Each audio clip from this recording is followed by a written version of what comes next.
you for joining us today for Jennifer Schaus and Associates and our Webinar Wednesday program coming to you live from Washington, D.C. We are uncovering each part of the DFARS, or Defense Federal Acquisition Regulation Supplement, every Wednesday at 12 p.m. Eastern. As you know, the DFARS are the rulebooks for contracting with the Defense Department, and we've been moving sequentially, so we started with DFARS Part 201 in January, and we will be finishing with Part 253 in December.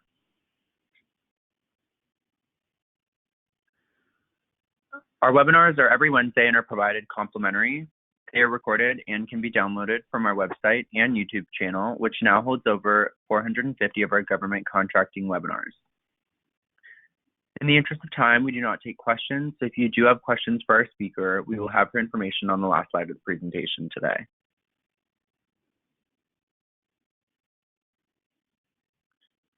Virginia PTAC at GMU offers free one-on-one counseling to firms in Virginia on federal, state, and local procurement topics.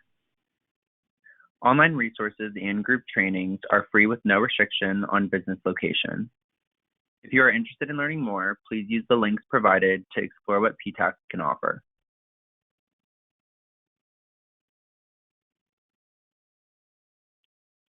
Set Aside Alert provides up-to-date news, information, and opportunities for small business federal contractors.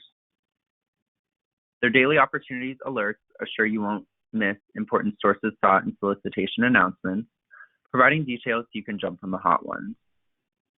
Every 2 weeks, they deliver concise breaking news, events, regulations, and teaming opportunities.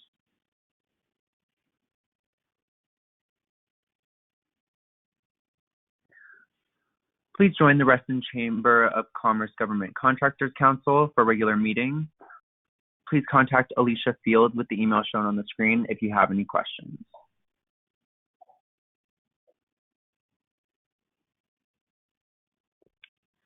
Okay, and now a little bit about us. We work with U.S. federal government contractors, including product, service, and software firms. Our services range from market analysis reports to contract vehicles and compliance, and more information can be found on our website.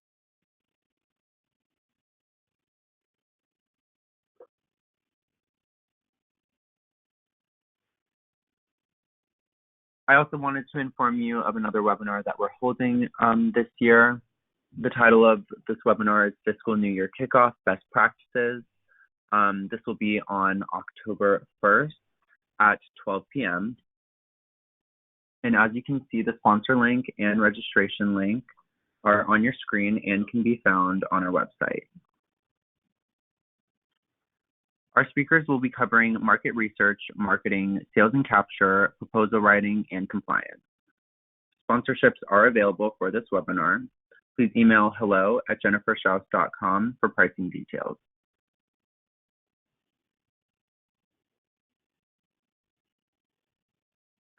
I also wanted to inform you of a new series that we're holding this year in 2021. We have launched a monthly series called the GovCon Live Q&A Cafe. And this is a live webinar series held each month that will take place on the second Friday of each month at 12 p.m. Eastern. We have assembled a group of 4 panelists who are subject matter experts on a specific federal contracting topic.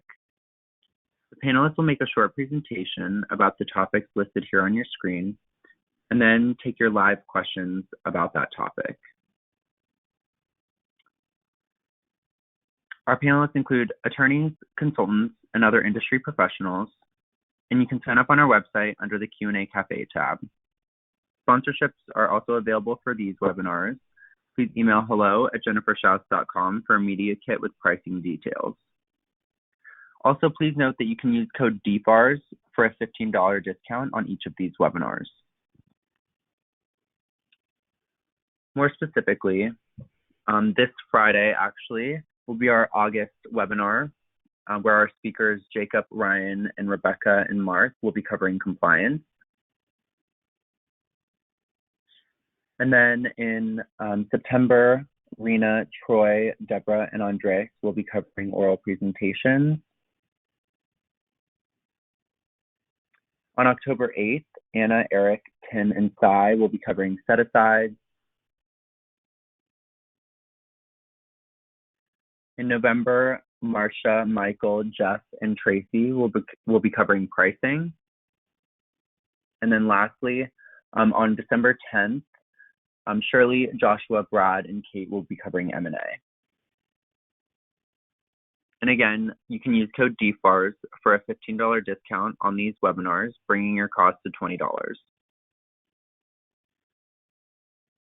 Okay, and now to introduce our speaker, Lorianne Lang. Welcome, and we are glad to have you here with us today. And I'll now turn the floor over to you. Thank you. Good afternoon, everyone. If we could move to the next slide. Today, we're going to do an overview of DFARS Part 234, which is the Major System Acquisition. Next slide, please. Before I start on that, I just want to remind everyone, so this is the DFARS Part 234, so it's applicable to the Department of Defense. This section is a supplement to FAR Part 34. So these are some of the special rules that apply to DoD, but if you go back to FAR Part 34, there is more information about major systems acquisition that's also going to apply to DoD. So what we're going to cover today is give you an overview of what is a major system, how DoD goes about procuring a major system, the requirements to use earned value management, the new provisions or relatively new provisions on using purchasing major weapon systems as commercial items. And then finally, we'll touch upon a little bit about cost and software data reporting that's required when you are performing a major systems contract. Next slide. So we'll start off with what exactly is a major system. So FAR 2.101 defines a major system as a combination of elements that will function together to produce the capabilities required to fulfill a mission need. Basically, a major system is any type of procurement or project that's going to require significant research and development before whatever the ultimate item the government wants or the Department of Defense wants can be required. So it could include hardware, equipment, software, or any combination. What it does not include is construction and improvements to real property. Major systems tend to be very expensive, so they're relatively high dollar value procurements. Some common examples for DoD, as you can imagine, weapons, things like missile systems, any type of warfare, ships, planes, and even IT procurements.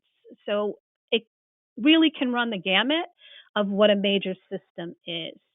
And then, as I mentioned, they're relatively high dollar values.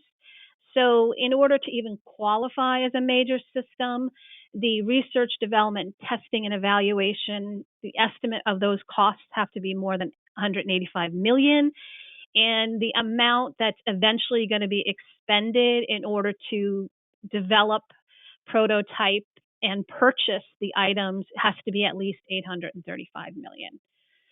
Next slide.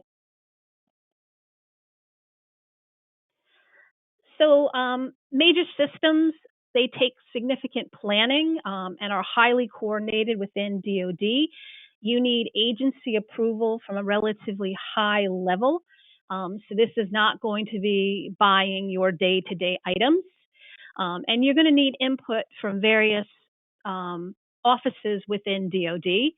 So you're going to get, if you're thinking about developing an item, you're going to get input from the Joint Capabilities Integration and Development System Unit, the Planning, Program, Budgeting, and Execution, and the Defense Acquisition System.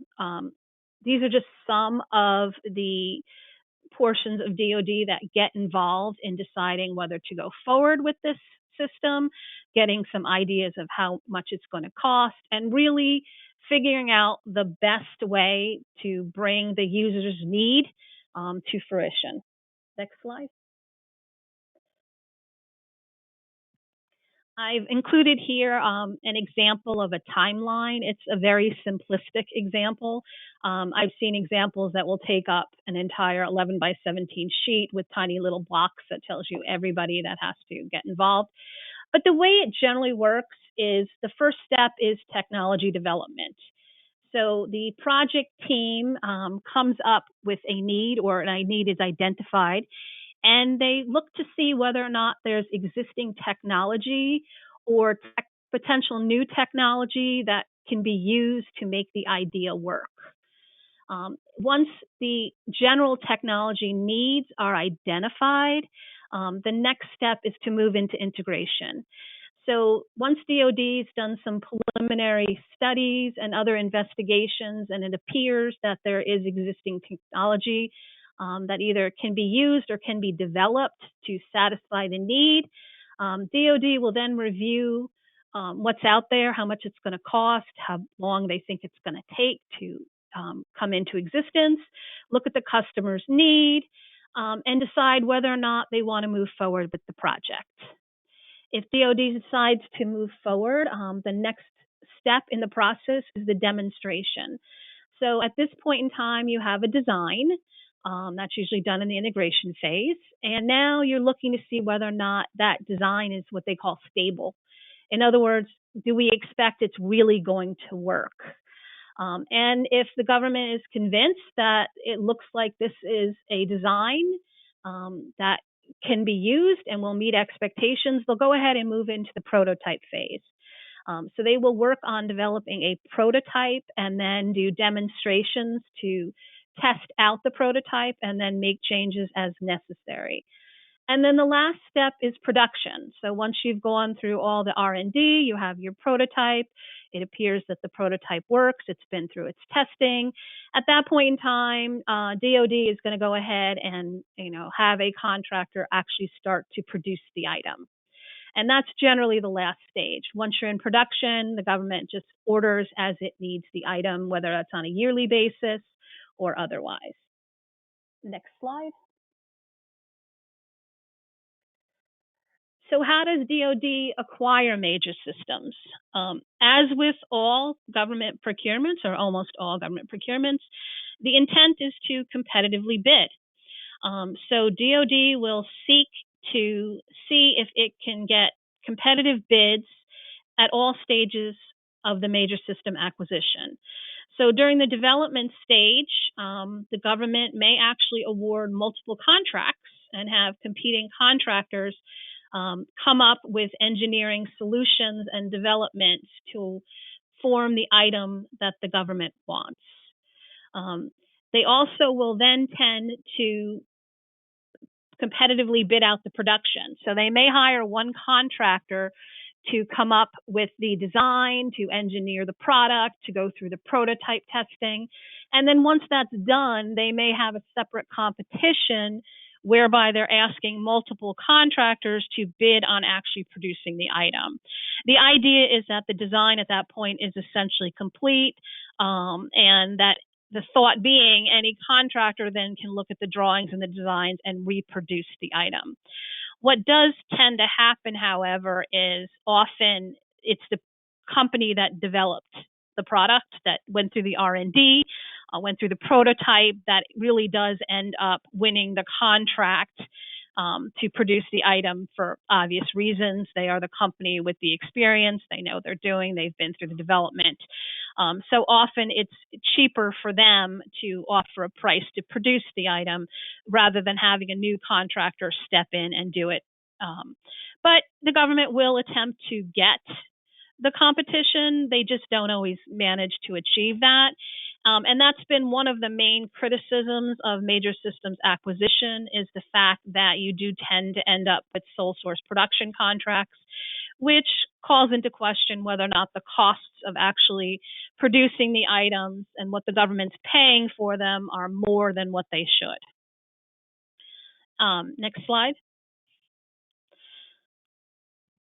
So DoD can award the contracts either on a cost reimbursement basis or a fixed price basis.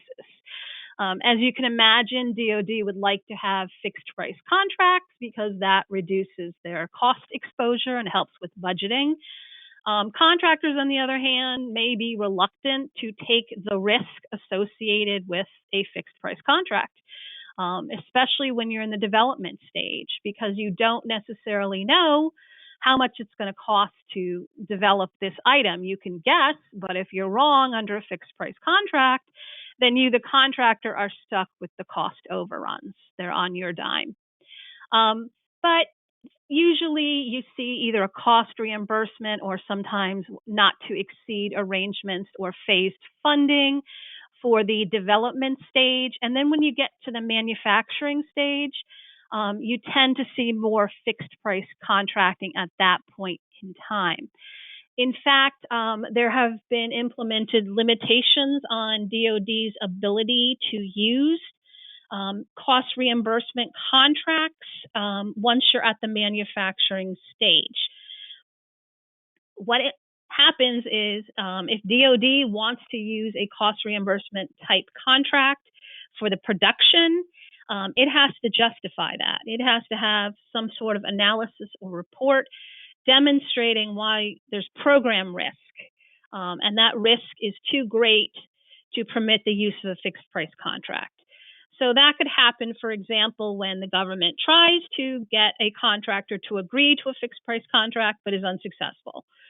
So if no one will take the chance on performing on a fixed price basis, then you have situations where the government can assert that it needs to use cost reimbursement in order to get the production done.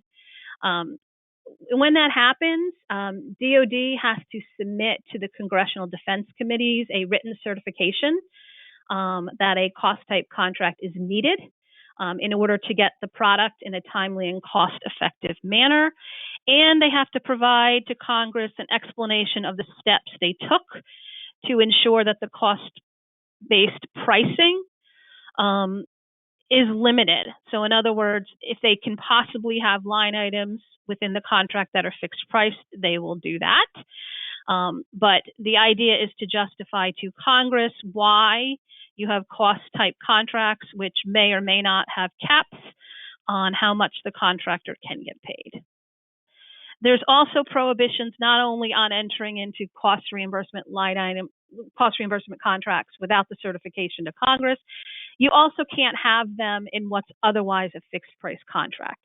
So you can't have a fixed price production contract that has contract line items that are cost reimbursement. Either it's totally fixed price and all the line items are fixed price, or DoD has to go to Congress and justify the use of cost reimbursement, even for those specific line items. Next slide.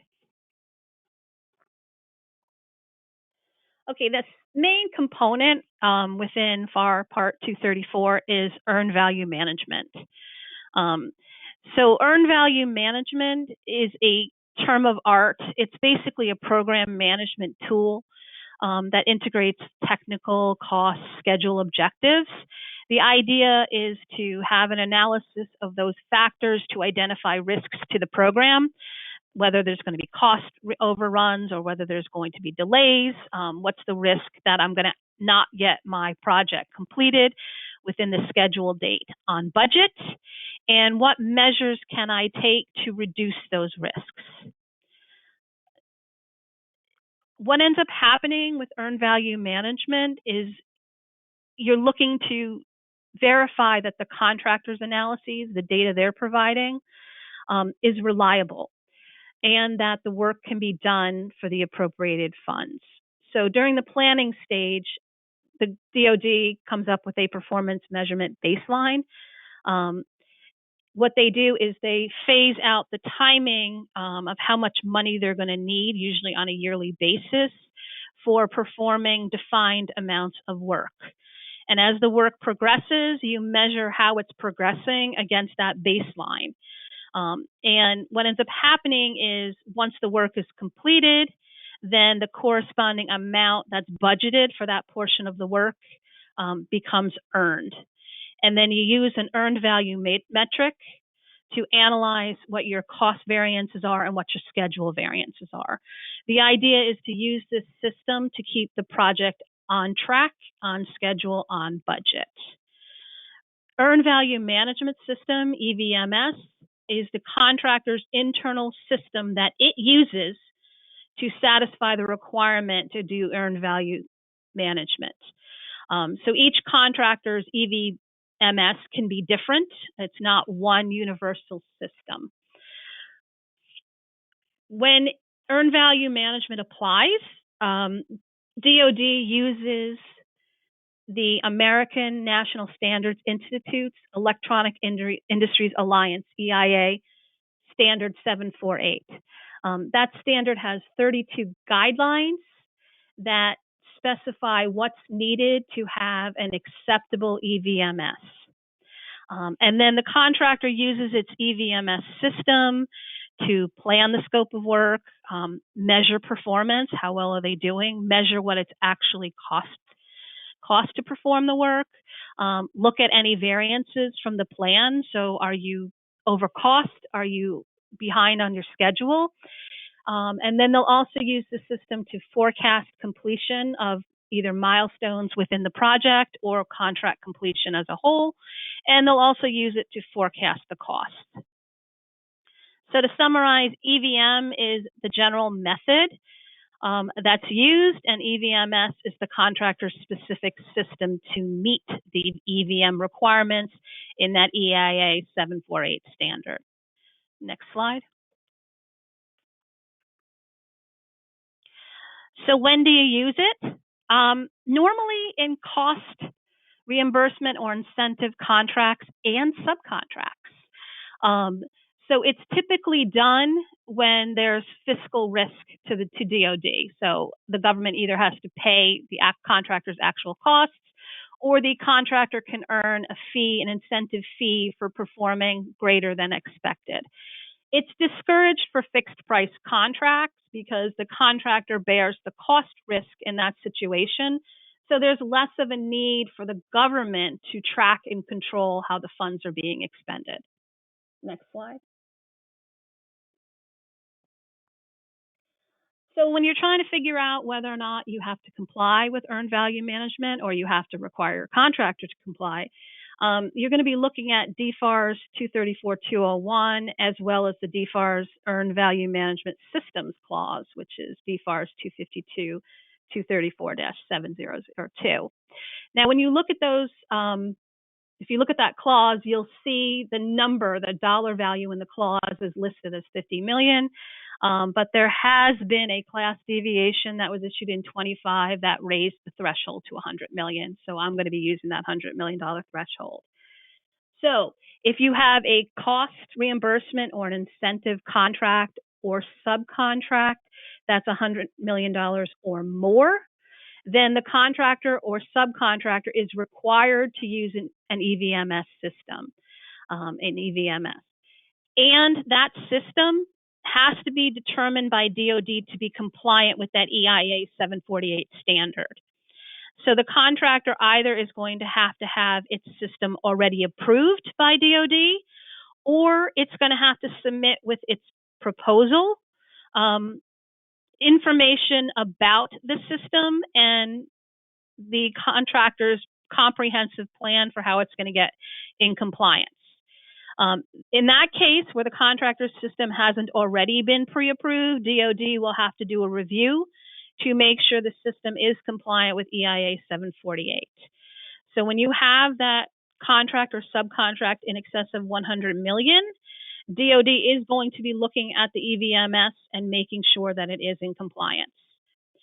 If the contract, once again, cost reimbursement or incentive, if the contract or subcontract is $20 million or more, but less than $100 million, the contractor still has to use an EVMS that complies with EIA 748. The difference is that DoD will not make a formal determination of whether that system is in fact compliant. So DoD will not be auditing that system. The contractor is going to have to submit a written description of its systems and the management procedures it uses to maintain the system. As I said, DoD is not required to make a determination of whether it's compliant. However, if DoD is concerned about the contractor's EVMS, if it's concerned that the contractor's data is suspect or that the data is not in compliance with EIA 748, then DoD has the right to come in and audit that EVMS. So they don't have to, but they certainly can. Now, when you have a cost reimbursement or an incentive contract or subcontractor contract less than $20 million, the requirement to use EVMS is optional. DoD does not have to require the contractor to have an EVMS. However, what's generally done is the program manager responsible for the system will perform a cost-benefit analysis to see if it's worth the extra expense and time of having the contractor comply or not. So the DoD certainly can come back even for contracts and subcontracts of less than $20 million and require the contractor or subcontractor to have an EVMS that is in fact compliant. So $100 million or more, you have to have a compliance system that DoD has formally determined is compliant. Between $20 million and $100 million, the contractor still has to have an EVMS that is compliant, but they don't need that formal determination. And then less than $20 million, you have to take a look at your contract and see if it's being required. Next slide. Okay, so your contractor, you have your EVMS. It doesn't stop there. DoD can perform compliance reviews and surveillance reviews to go ahead and monitor how well your contractor system is performing. For most of DoD, these reviews are done by DCMA.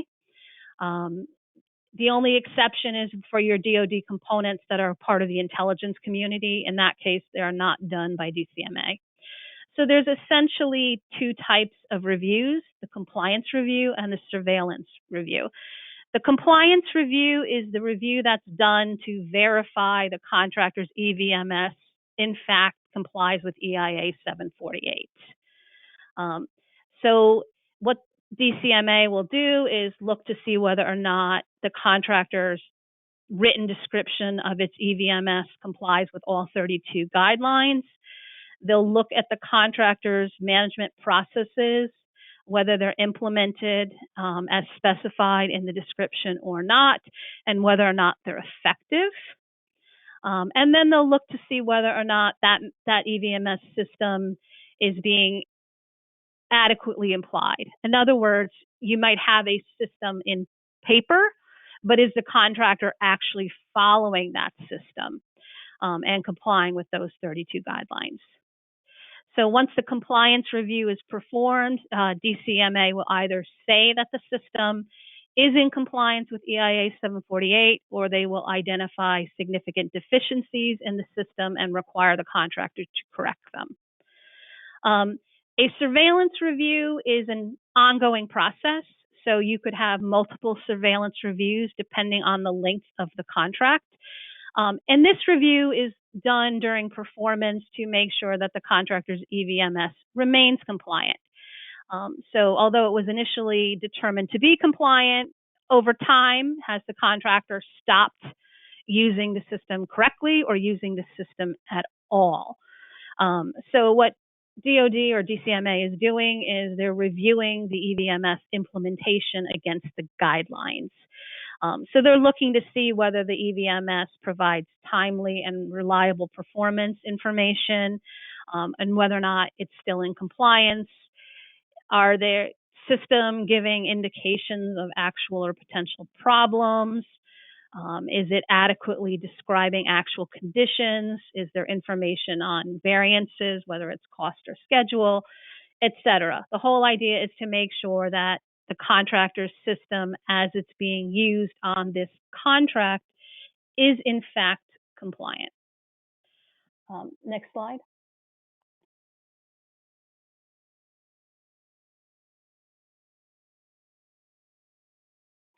Okay, so when the government goes through, or DCMA for DoD, goes through and evaluates the contractor's system, they're going to identify what they call significant deficiencies. So those are areas of the contractor's EVMS that doesn't fully meet any of the 32 guidelines. After that review, the government will go to the contractor and give them information on what the deficiencies are. In that case, the contractor has an opportunity to go ahead and correct those deficiencies. So they're given a period of time to go back and fix their EVMS or otherwise come up with a corrective action plan. So maybe it's going to take them a period of time to get fully compliant. So they'll submit that corrective action plan saying what they need to do, what they're going to do, and how long it's going to take. At that point in time, the contractor or the contracting officer will make a determination whether or not to approve or disapprove the EVMS. If the contracting officer decides to approve the EVMS, then the contractor needs to follow its corrective action plan.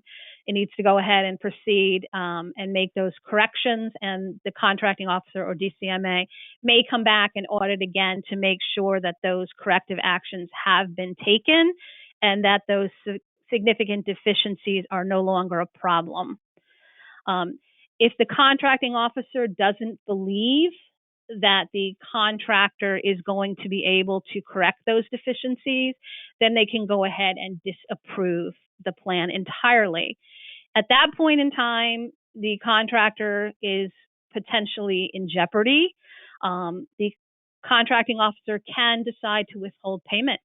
So if the contractor's EVMS is not in compliance, they may be risking their monthly payments for performing the work until the system is corrected and finally approved. If the problems are extreme enough, the contracting officer can terminate the contract for default. So when you do have EVMS, you do have to make sure that your system is in compliance and that you continually perform and keep your system in compliance. Once you're out, you're risking your contract. Okay, next slide.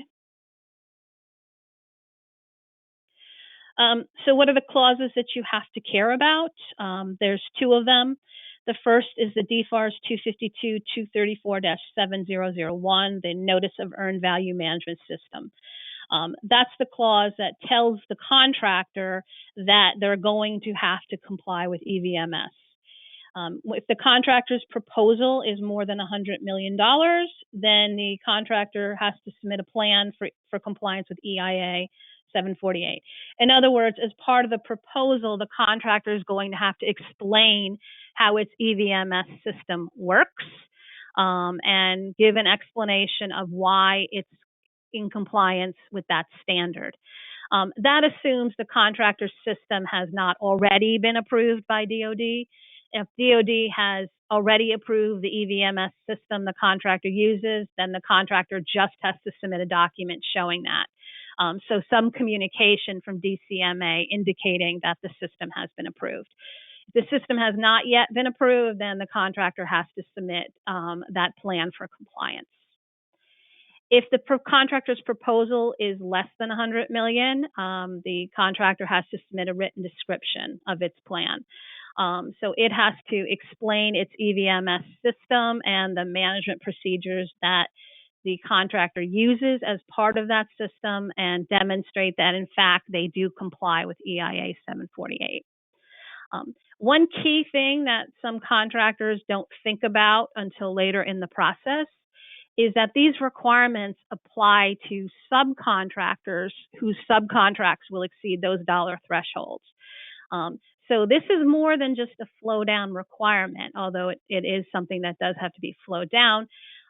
The contractor, as part of its proposal, is going to have to identify those subcontractors who are performing work in excess of those standards, those dollar thresholds. If they haven't identified a particular subcontract, like they don't have a teaming agreement or some other arrangement in place where they know that's the contractor they're going to use, then they have to identify the subcontract effort that's going to be subject to EVMS. And then those subcontractors are subject to those same requirements. If their scope of work is going to be more than $100 million, then they're going to have a DoD-approved EVMS. If their subcontract is between 20 million and 100 million, then they're going to have to do that same thing, submit that written description of the plan, showing how it does comply, and then if DoD wants to, allow DoD to come in and audit. So when you're putting together a proposal that identifies EVMS as a requirement, you are going to have some more communications with your subcontract. You have to explain the requirement to the extent they already don't know it. You have to make sure that they either have a system in place or will get a system in place. Do not leave this to the last moment because it takes some time to go ahead and implement an EVMS system that is compliant. Okay, next slide.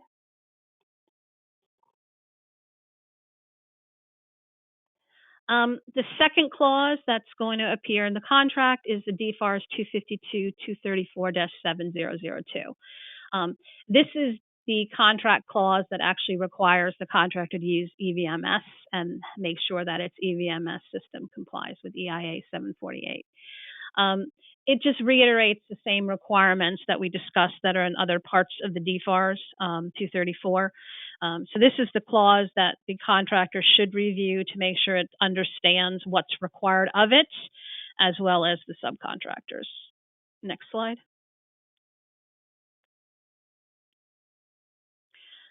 Okay, the next I want to move off of EVMS and on to commercial item contracting. So for a number of years, the government has been interested in using commercial item procedures to buy products to the maximum extent that's feasible. And that's actually made its way into major weapon systems. Now, most of us would not really consider a major weapon system to be a commercial item, but there are instances where some of the products that DoD is buying as part of a major systems can fall within the definition of commercial item.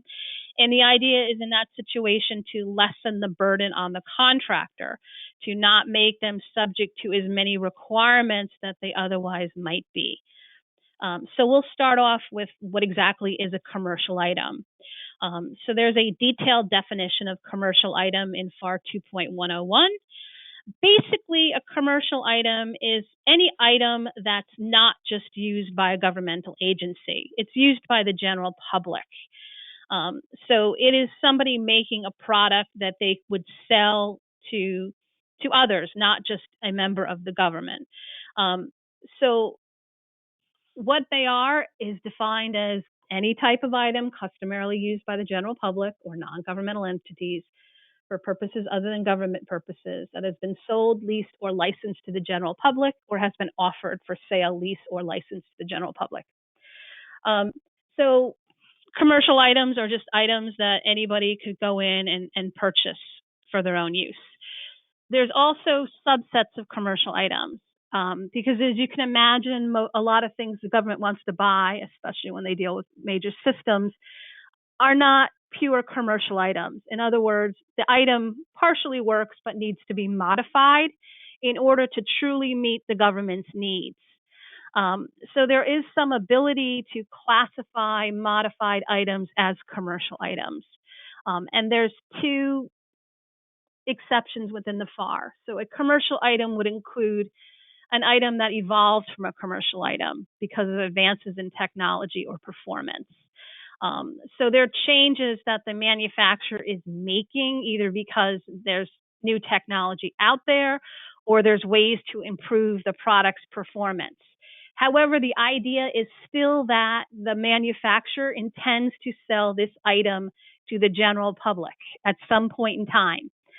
So this is not something the manufacturer is modifying to meet specific government needs. If it has to be modified in a particular way that the government specifies, it's not going to be a commercial item. If it's just an item that's evolving over time, then it can qualify as a commercial item. But it's got to be evolving based on the general public's wants and needs. So it's not just, let me tinker with this project so it works for the government. It's, oh, we came up with a great improvement to the product, so we're just going to change it in a certain way to make it better. And that way, the thought being, we'll be able to sell more to the general public. The other way it can be modified if it's custom made, but it's custom made based on the commercial market. So a lot of people want that customization, not just the government. It also can be minorly modified to meet government requirements. So there can't be any substantial changes to the product, but if the government needs a tweak or two, that's generally acceptable. But you need to be careful with that, because the more changes to the product you make, the less likely it is to be a commercial item. Because one of the elements that's used to determine whether or not it's a commercial item is whether you're selling it to the general public or offering it for sale to the general public. So if those modifications are so significant that the general public would no longer be interested in that item, then it's not going to qualify as commercial. Okay, next slide.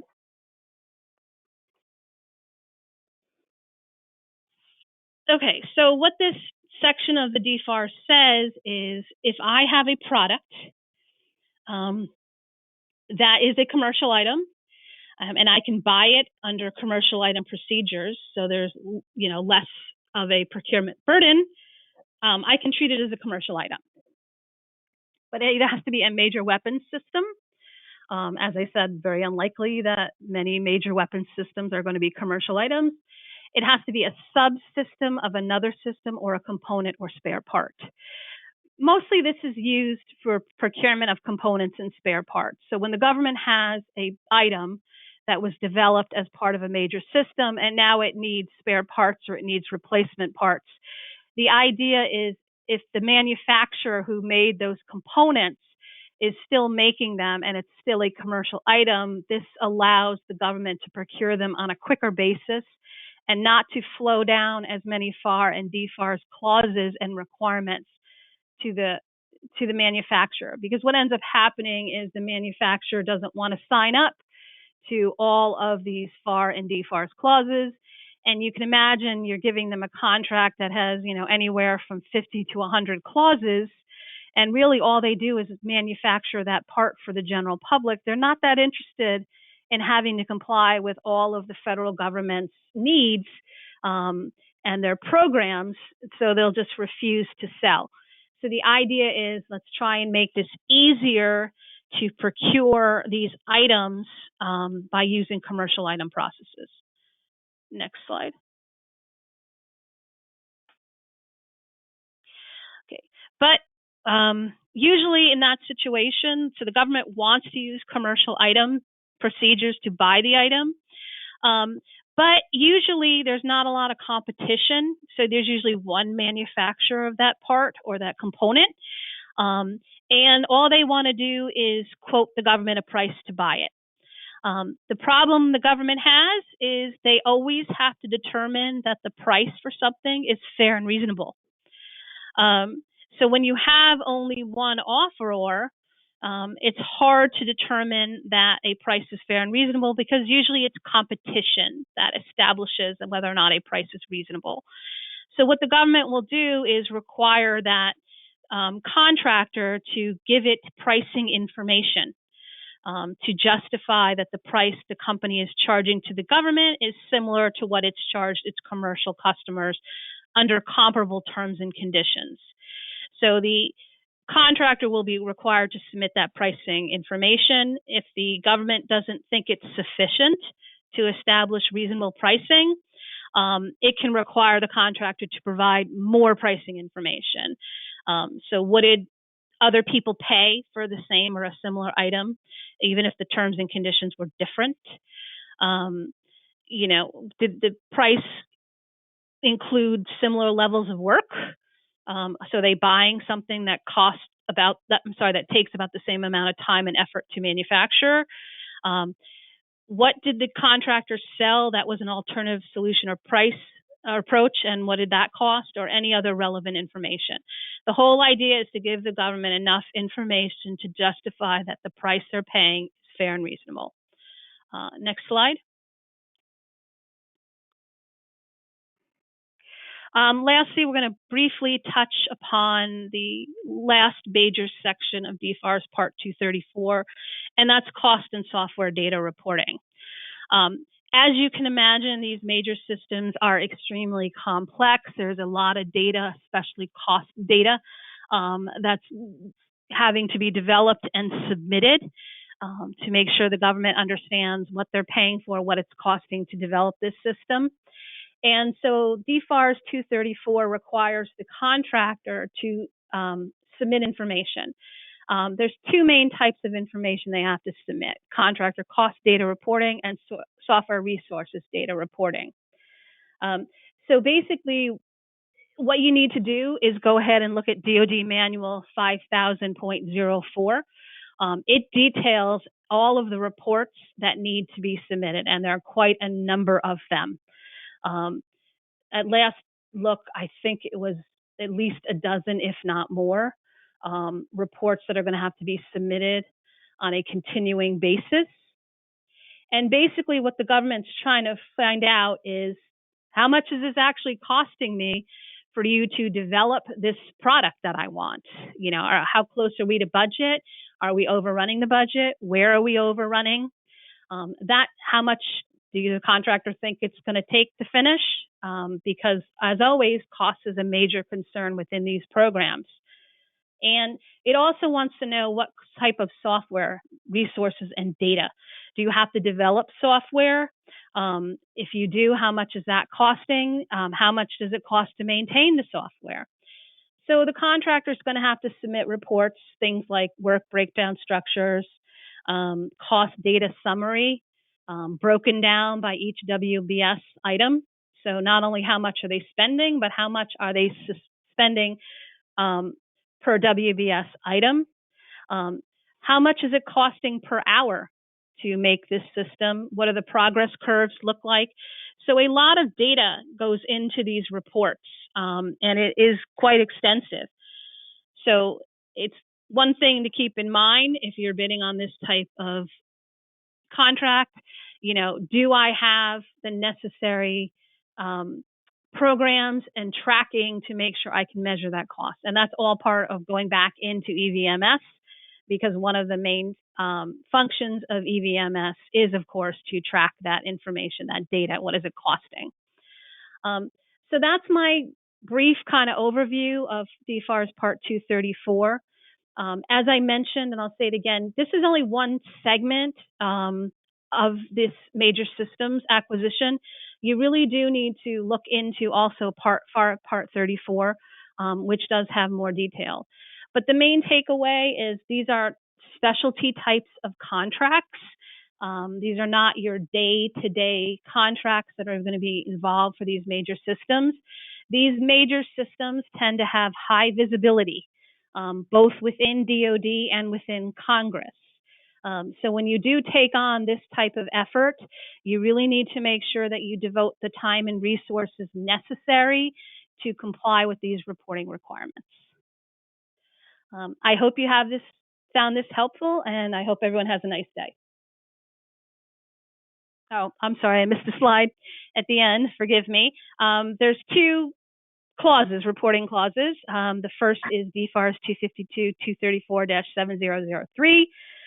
That's the clause that tells the contractor that it is going to have to be submitting these reports and to go ahead and look at that DoD manual for information on what type of reports are required. And the second clause, the DFARS 252-234-7004, that's a clause that requires the contractor to use a cost and software data reporting plan that satisfies the DoD manual. The contractor has to demonstrate it has management procedures in place to generate timely and reliable information for those reports. And there's a government approved plan that the contractor is going to have to use. It's the DD Form 2794. That's going to identify the types of information the contractor has to track. Okay, next slide, I believe. So once again, sorry about getting that out of order. Thank you for attending, and I hope that you found this helpful. Thank you so much, Lorian, for a great presentation and sharing your time with us today. And definitely reach out if you have any questions with the contact information on the screen right now. And as Lorian had said, if you want more information or a high-level overview of the FAR Part 34, Jennifer Schaus and Associates hosted a series last year on all of the parts of the FAR. So that is on our website and YouTube channel if you want to check that out. And thank you to everyone who joined us for this webinar. The recording will be on our website and YouTube channel within the next 24 hours. And please join us next week as we cover more parts of the DFARS. Have a good day, everyone.